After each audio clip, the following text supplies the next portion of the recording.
perkenalkan, nama saya Relasro Simatupang, NPM 190810810017, Prodi Sistem Informasi Angkatan 2019. Hari ini saya akan menjelaskan tentang manajemen user pada MySQL atau MariaDB. Langsung saja kita masuk ke materinya.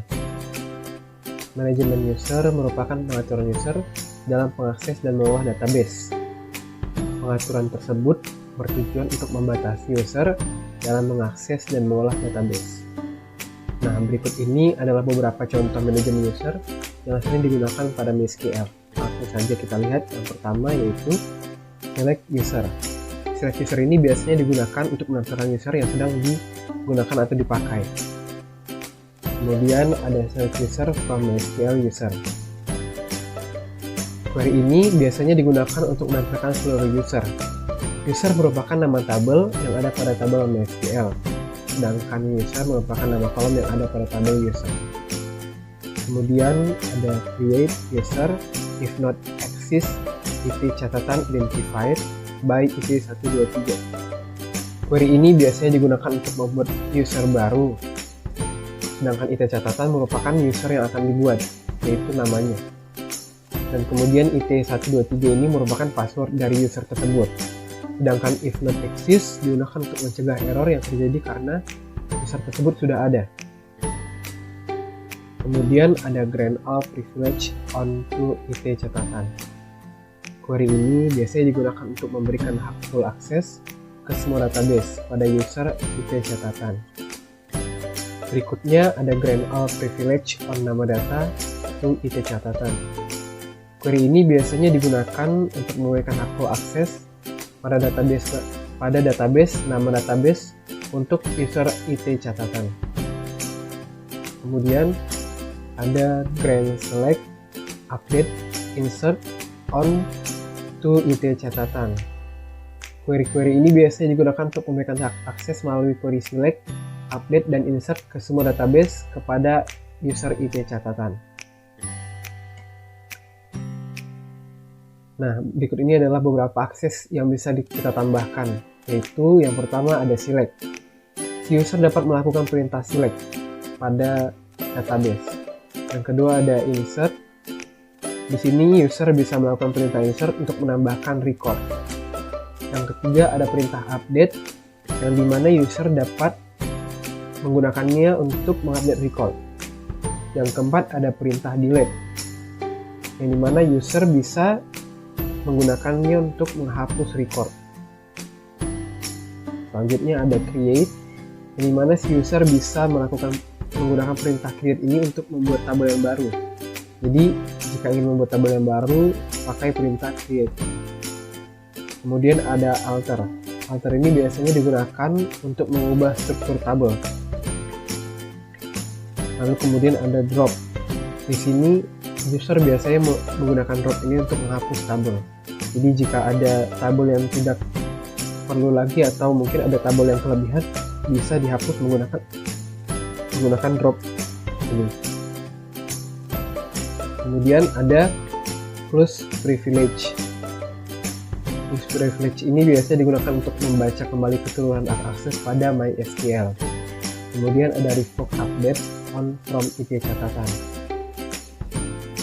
Query di atas atau query ini biasanya digunakan untuk mencabut hak akses menjalankan query update pada semua database pada user IT catatan. Kemudian ada show grant for IT catatan.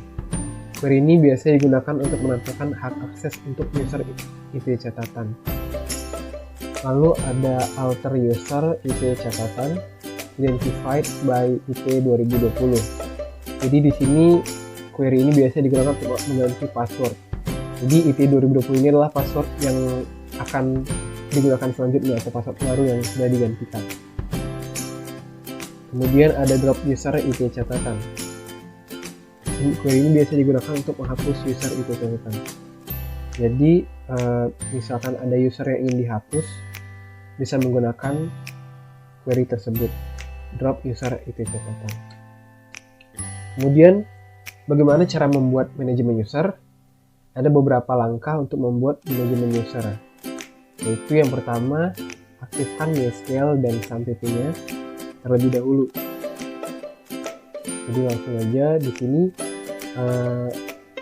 pada sampai saya sudah mengaktifkan Apache dan MySQL. Oke. Kemudian langkah berikutnya masuk ke MySQL melalui CMD atau command prompt. Di sini saya sudah masuk ke command prompt, masuk MySQL melalui command prompt. Ini tampilannya seperti ini. Oke. Kemudian langsung buat user baru. Untuk membuat user baru di MySQL menggunakan perintah create user. Create user, lalu bikin nama usernya, jangan lupa underscore. Contohnya seperti ini, create user kelas programmer.com. Nah, setelah itu ketika muncul pesan query oke, artinya bahwa query berhasil kita buat sekarang. Langsung saja kita coba. Oke, langsung saja kita buat contohnya, yaitu kita akan membuat user satu usernya. Dengan cara ngetik create user,